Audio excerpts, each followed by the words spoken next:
So this video is sponsored by Curiosity Stream. Hi, I'm Dave from Boyinaband, and Rumi, we've been friends for a while now. It's true. You know how it is, and you might be wondering why I've invited you here today. To my studio, yes. To your studio. This video is called My Favorite Swedish Person. Really? I really wanted you to be here so I could say to your face. This doesn't sound very clickable. Yeah, maybe I'll use a different title actually. I mean, I'm flattered and everything, but... Yeah, it's not you. It's not me! What? No, it's someone they've done a lot for the world. Like, they've really done some controversial things that have been really impactful. That's me! That's me! That's Rumi! It's me! The person I'm talking about, of course, is Greta Thunberg.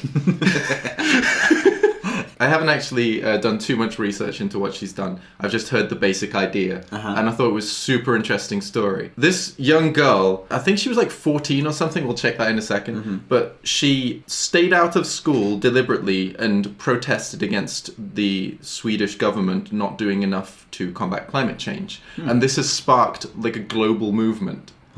So I really wanted to understand this. And like see how that started to spread from one child to an entire, like, she's become a climate activist on her freaking wiki page at the age of 16. Wow. How does that happen? I don't think I have a wiki page. Really? Let's check that first. Priorities. We've got climate change. Let's move that aside for a second. Rumi Wiki. Rumi's Wikipedia. Here you go. There's plural of you. Oh, you're not any of these. No, Rumis. I know. Episode 22 of season 1 of the Penguins of Madagascar is more important than me. I'm quite surprised at that. I've got one now. Yeah, everyone has. It's just not me. I got a famous birthdays though. That's what matters. Yeah. Okay, let's not do a I Google myself Rumi edition.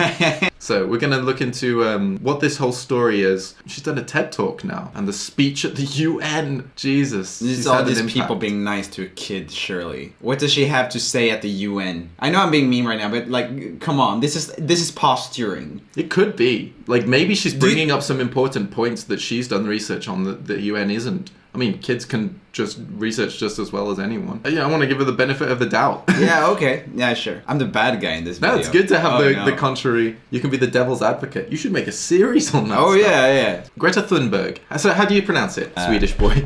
Greta Thunberg. Greta Thunberg. What was wrong with that? It's funny. Schoolgirl climate change warrior. Some people can let things go. I can't. That's an intense photo. Is that with everything? She can't let anything go? She's playing softball. Yeah, I could, yeah. That's a good one. I just thought you weren't laughing because it wasn't a good joke, and that would have also been fair. I was very slow. One day last summer, aged 15, she skipped school, sat down outside the Swedish parliament, and inadvertently kicked off a global movement. Greta Thunberg cut a frail and lonely figure when she started a school strike for the climate outside the Swedish parliament building last August. Her parents tried to dissuade her. Classmates declined to join. Passers-by expressed pity and bemusement at the sight of the then unknown 15-year-old sitting on the cobblestones with a hand-painted banner. Is there a picture of that? That would be, I want to see that. So this was what she was doing initially. When it's just one person, it looks like one person trying to get out of school. You know what I mean? Yeah. I'm doing a strike. For the climate. It's a school strike. But it's only me skipping school. Yeah, how does it go from that to being a legitimized movement? Yeah. This is what's interesting. You're interesting.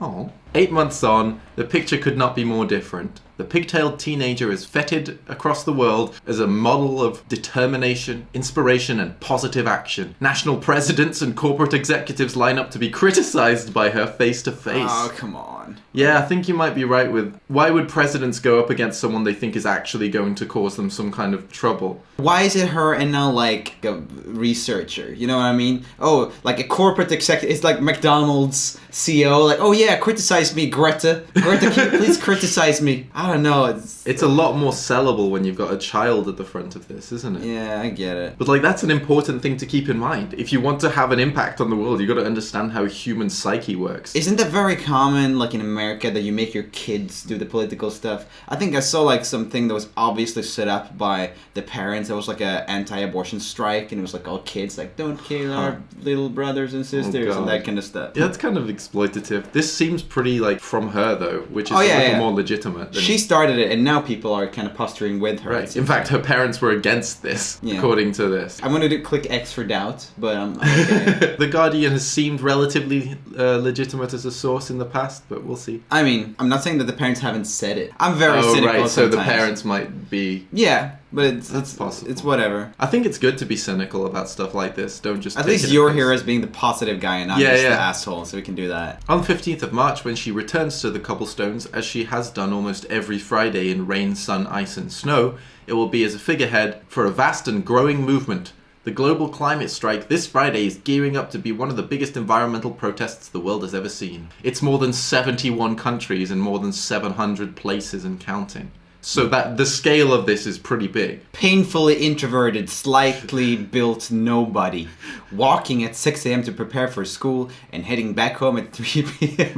Nothing really was happening in my life, she recalls. I have always been that girl in the back who doesn't say anything. I thought I couldn't make a difference because I was too small. That is a pretty brutal phrasing. She was a slightly built nobody. Does she think that if she would have been like very fat or just like taller or something, but she's too small? Yeah, that's the issue. I suppose perhaps she's trying to be metaphorical here. But I don't know, like Swedish people don't understand English too well. So that could be the issue here. She was never quite like the other kids. She's the daughter of the opera singer Malena. She's super famous. Malena Ernman. Yeah, she's like a internationally famous opera singer. Well, I mean, she's in showbiz. This makes me way more cynical about this. Really? Her mom's in showbiz. Yeah. Even if it was a cynical, like deliberate political move for these parents to tell their kid, you know what, skip out of school. Do that. We'll call up a couple of PR people and we'll make this into a thing. If it actually has an effect on moving the Overton window towards climate change a little bit more, is it worth it? Yeah, probably. Yeah. And the dad is an actor and author.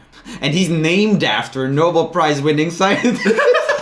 Who first calculated how carbon dioxide emissions could lead to the greenhouse effect. What a freaking transition that is. Whoa, that I mean, it's interesting. So like that means that like her the kid's grandparents were really cared about this. Into environment. Maybe that's it though, that she actually just cares about it because her grandparents and stuff had talked to her about it a lot. Like she could still initiate it herself. I overthink. Some people can just let things go, but I can't. Especially if there's something that worries me or makes me sad. Oh, she was diagnosed with Asperger's.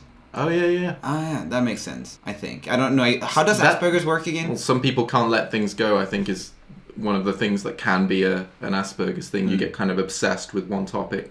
That makes sense. I remember when I was younger and in school, our teachers showed us films of plastic in the ocean, starving polar bears and so on. I cried through all the movies. My classmates were concerned when they watched the film, but when it stopped, they started thinking about other things. I couldn't do that. Those pictures were stuck in my head. I wish there were more people that were like that.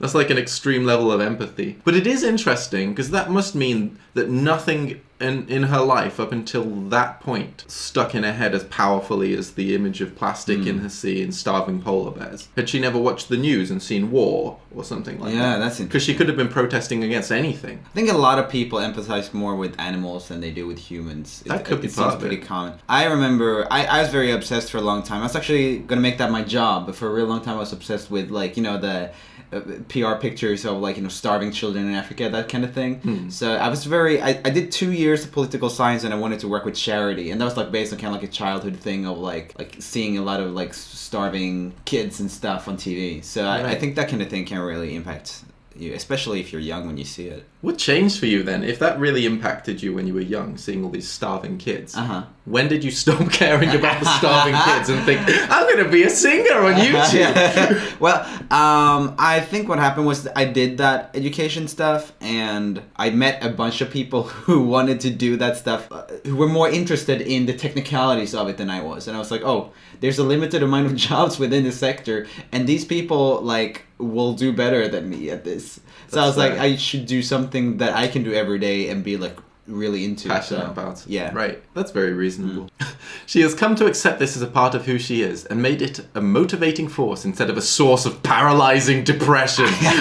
You could learn something. Yeah, I from her. could. Greta, please teach me. Yeah. Yeah, at about the age of 8, when she first learned about climate change, she was shocked adults did not appear to be taking the issue seriously. That's kind of a broad thing to say. I think a lot of adults are really taking it seriously. It looked like Obama was trying very hard to push it, Al Gore. Like, it's just a lot of pushback. I think appear is actually a good word choice there in a way. Like, it did Fair. not appear so. Like, as a group, they're not doing something about Yeah. it that's significant. That's They're not right. doing a school strike when they sit outside the parliament. Right. Okay, so she was doing the research, talking about this all the time and showing my parents pictures, graphs and films, articles and reports. And after a while, they started listening to what I said. That's when I kind of realized I could make a difference. And how I got out of the depression was that I thought, it is just a waste of time feeling this way because I can do so much good with my life. I'm trying to do that still now. I'm glad that she was able to get out of it that way.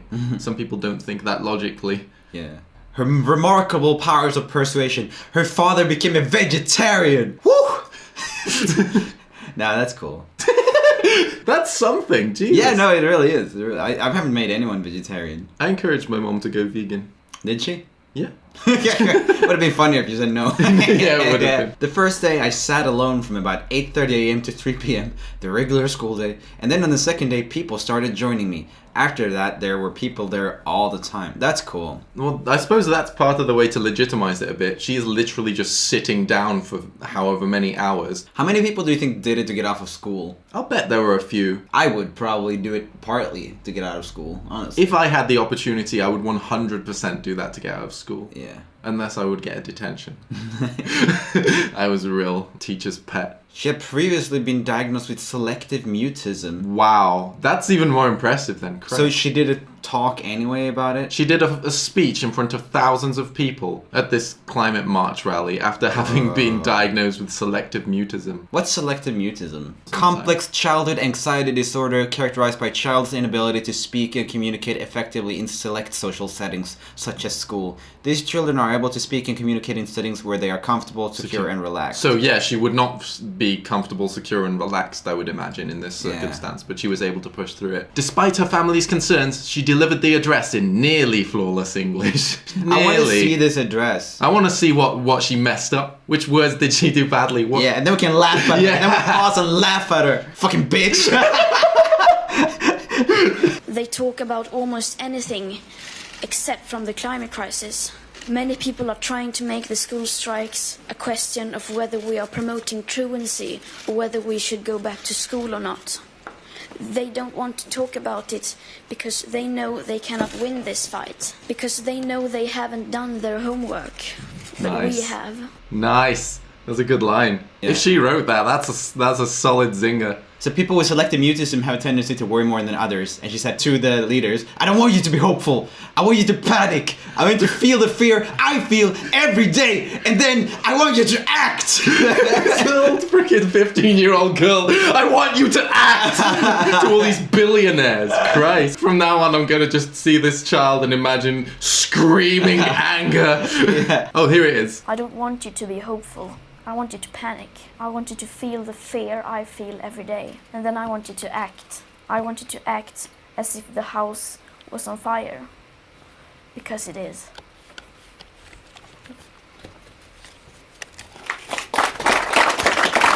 Someone else comes on. So, coffee break?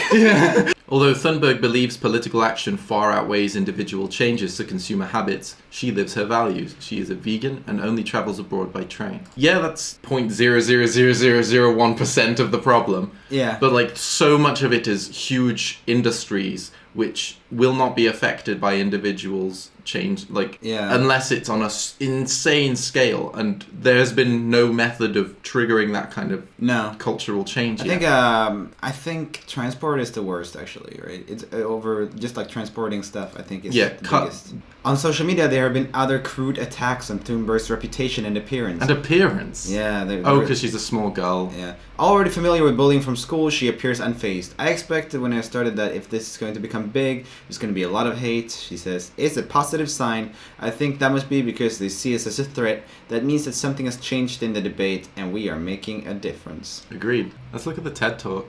Sure. I hate TED Talks though, but yeah, let's do it anyway. Why do you hate TED Talks? They're so often wrong. There's a lot of that, especially more recently. They've done the thing that Genius did to their YouTube channel. Right, oversaturated. For those of us who are on the spectrum, almost everything is black or white. We aren't very good at lying, and we usually don't enjoy participating in the social game that the rest of you seem so fond of. That's hard! Bitches! Nor does anyone ever mention the greenhouse gases already locked in the system. She had a missed opportunity of like doing like a fart joke at the greenhouse gases. Just letting out some greenhouse gases in here. That's what Greta Thunberg needs. Fart jokes. Greta Thunberg fart jokes. Fart jokes. Greenhouse gas.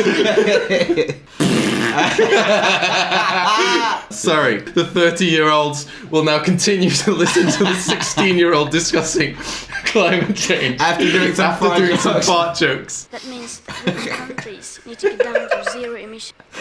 We're laughing at climate change right now. This is not okay. I wish I could go down to zero emissions.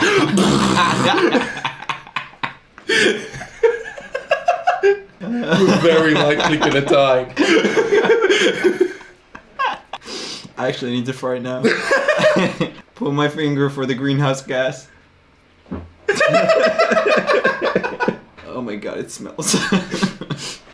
Because how can we expect countries like India or Nigeria to care about the climate crisis if we, who already have everything, don't care even a second about it or our actual commitments to the Paris Agreement? The high GDP countries, the countries with the money, Yeah. are not willing to do more work than the countries who do not have as much money or who are just gaining the money, like China or India. Yeah. They're developing. They're doing a huge amount of the greenhouse gases, particularly China, from what I understand, because they've got all the manufacturing. But because, like, England and America have already done all the polluting and stuff, and they're like, well, let's all stop at the same rate. Like, it's a difficult, messy issue there, isn't it? It really is, yeah. It needs to be governments changing this stuff. Yeah. If governments don't implement some kind of reduction, it's not going to work.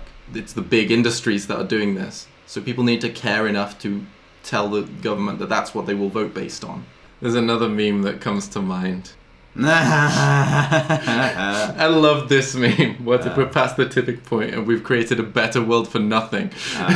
Even if it's not as fast, it's gonna happen. Yeah. We need to change it. Better to err on the side of caution when it comes to our freaking survival. Going back to my favorite Swede in the world. Everything needs to change, and it has to start today. Thank you. The science that I've seen so far seems to agree with that.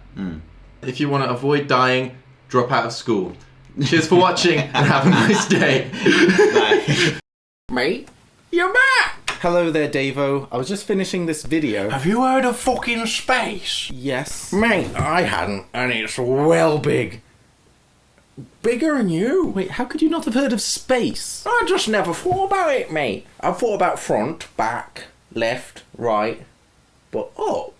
I'd never thought about all. So you'd never looked up at the night sky? Mate, if you look up where I'm from, you'll get fucking stabbed. Anyway, I was watching this documentary on Curiosity Stream. Oh, Curiosity Stream, that subscription streaming service with over 2,400 documentaries and non-fiction titles, including exclusive originals. Yeah, for one with unlimited access, starting at just $2.99 a month. Oh, right. Well, what was the documentary you were watching? Mate, it had that bloke with the voice. Without a voice. What kind of with the voice? It was, that guy from The Simpsons, you know what I mean? Stephen Hawking? Stephen, that's him. Old Stephen was going off on one about his favourite places. And, mate, I'm not one to give spoilers, but he fucking turns back time, mate. I didn't know he could do that. I've seen that one. You know he doesn't actually go back in time. Whatever, mate. Anyway, there was this one bit where, as he was going back in time, he mentioned... We've all seen computer animations of the Big Bang. The big explosion. The flying galaxies. And then us. But that's not right. It was far more elegant and strange. To see what really happened, I'm going to wind back time. It was fucking beautiful, mate. From then on, I was hooked like a pirate's hand. That is not an expression. Anyway, just thought I'd mention it, because it was well good. And I just want people to know the truth. But Curiosity Stream is free for 31 days if you sign up at curiositystream.com/fuckingdavo with promo code fuckingdavo. You're welcome. Cheers for that. You're welcome. Now, I must go into space and die. What the hell? It's Oopsie Time! Welcome back, everybody, to another episode of Oopsie Time, the part of the episode where I tell you all the horrific things I got wrong in the last episode. However, I missed the last one because I was at VidCon, so we're going back for 2 episodes, a double Oopsie Time. Oh, normally I have my sister here to help me. If only there was someone else in the room. Hey! Hola. This is my friend Corpse Husband. Hola, yo soy cadáver de esposa. Mucho gusto. He's part Mexican, which is useful because I might have made some horrific racist comments. So I have a friend to offset them if that was the case. So the first video I made some mistakes on is called The Worst Country in the World. I don't make this easier for myself. Indonesia came up. That's a very bland flag. As you can see, I was roasting Indonesia's flag. Some people had some good points here. Boyinaband. Indonesia has the laziest flag I've ever seen. Japan. Nervously sweating in the background. I think this is actually more lazy than Indonesia's flag. Have you seen it? No, I don't know anything. I'm glad you're here today. Indonesia at least had to paint the whole thing. Japan's just like blobbed on. They quite literally have a point. Then there was the Indonesian flag. That's the laziest flag I've seen in my life. Entirety of Poland wants to know your location. I'm seeing some similarity here. This track is in order. Or a war. Monaco, can you see the difference in flag there? Not really. I think the Monaco one is slightly smaller. They were like, oh, I gotta paint the whole rest of this red bit. Nah, slice. I always assume they're like the same size. Well, Singapore's alright. You can see Monaco's smaller. Yeah, ratio 4:5 versus 5:8 or 2:3. Sorry, Monaco. Forgettable design. Poland. Boyinaband tries to bully Indonesia for having a crappy flag. Libya pre-2011. These are great comments. I know, I love these. What? You have this whole country of all these proud people. How are they proud of that? Imagine just going to the UN or whatever. I don't know if Gaddafi would have particularly gone there. However, hypothetically, rolls up to the UN, all these people with their great flags. That's a solid flag. That's solid. So everyone's got these flags, and then you come up and put that on the flagpole. I guess we'll include you. You know, like, you can come, I guess. There's probably some horrific reason why it's this color, isn't there? The murder of like millions of Yeah, people. yeah, yeah. It's just green. Sorry. Did a whole video on the worst country in the world without mentioning North Korea once. Oh man. The divorce rate in countries like Sri Lanka is so low because they're not allowed to just divorce like we are. In Sri Lanka, people can only seek a divorce by blaming the other person of adultery, impotency, or malicious desertion. Impotency is a reason for divorce. I've heard of that before. That's a fair point. It's not because they think they're better than everyone, it's because they legally cannot do it. Sorry, Sri Lanka. Oopsie. Me living in Syria, and I'm all like, finally we get some credit for the shit we live, yays, but then nothing happens. So sorry for not mentioning Syria and roasting you. They're going through I'm enough. still up on Libya's flag. Like, their entire flag is an oopsie in itself. Like, Right, being from Bangladesh, I'm heavily offended our country didn't make it onto this list. A lot of people upset that I didn't roast their countries there. Oopsie. Fun fact, I've mentioned Tuvalu. Tuvalu is this tiny little island country. There's the map of it. That's how big it is. looks like Libya's flag with text. Tuvalu's income comes largely from the .tv top-level domain. So any site that you visit that uses .tv, like Twitch for example, gives money to the Tuvalu government. Wow. Isn't that cool? That's incredible. Oh yeah, I was talking about the average age in Niger was really low. That must be because of a high child mortality rate. Michael Scott here, I'm assuming the Michael Scott, Yes. wouldn't a high child mortality rate actually raise the average age? If more people lived as children, the average age is lower. I think it's more because when there is a high child mortality rate, people tend to have more children to offset that. That's the experience I had, and that was why I thought that. I think that's what most people would do. You have a really nice voice. I think it's wrong to say that Nauru was the worst at being a healthy weight. Nauru had the most obese and overweight people, I believe. Oh, I thought that was like a king or something. That's a country. I thought you were like talking about a king being overweight momentarily. That's such a specific thing to think. I don't know. It just sounds kingy. I forgot to include all of the underweight people as well as the overweight people. So fair oopsie. I'm not sure where the highest rates of anorexia are. My guess would be somewhere like America or something. Intentional anorexia. Oh Yeah, god, you're intentional. right. There's a lot of places in Africa Africa where it would Yeah. be less intentional. Too many oopsies to get to. Oh, someone said here, even though the Indonesian flag is simple, it still holds a deeper meaning. Red means courage, while white means purity. I'm not sure I'm big on symbolism in that sense. Yeah, I don't agree that white is purity. I think that's very wrong. So I'm Indonesian, and yeah, maybe our flag is a bit lackluster. We used to have a red, white, and blue flag. Hey, me too. And you, right? Not my country. But during the war with the Dutch, we stole our flag back and ripped off the blue part to make it our own, hence the boring red and white flag. Screw you, Dutch. We want our country back. So it used to be the Dutch flag, but then they ripped off the bottom part because they were like, you colonized us, screw you, we're gonna rip off your blue bit. I guess that's understandable. Yeah, that's a reasonable reason. Fuck Libya. No context at all. They get no excuse. The only reason to say fuck Gaddafi is because of that flag. Okay, well, I gotta know if Libya has a reason. It was the only national flag in the world with just one color and no design. It was chosen by Gaddafi to symbolize his political philosophy after his green book. What is it to be fucking boring? Those were the ones in the worst countries in the world. I did a video with Rumi where we played Google Feud. Rumi sneezes. Anyone, bless you, Dave. Is that your real sneeze? Jesus. Did you hear that? How did you know exactly where that was? You watch Rumi sneeze, don't you? Shut up. No way. I know, right? No way. Yeah, I think it's reasonable to have a response to that kind of sneeze. One of the mistakes I did make was I made a joke about Egypt. They don't want to be Desert. enslaved and forced to make a pyramid.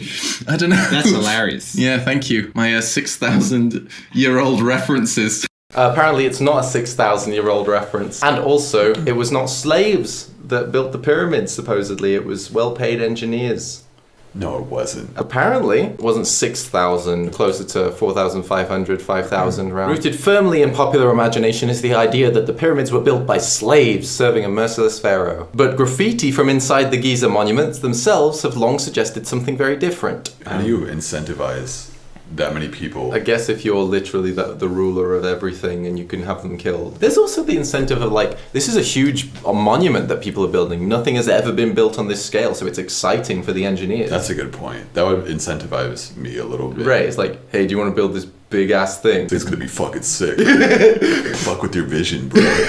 But what does Harvard know? I made joke, I'll stick by it. No oopsie. This was Corpse Husband. If you like horror narration, you might like him. He has a beautiful voice and a beautiful face and a knife. Subscribe or I'll fucking kill Oh you. my god.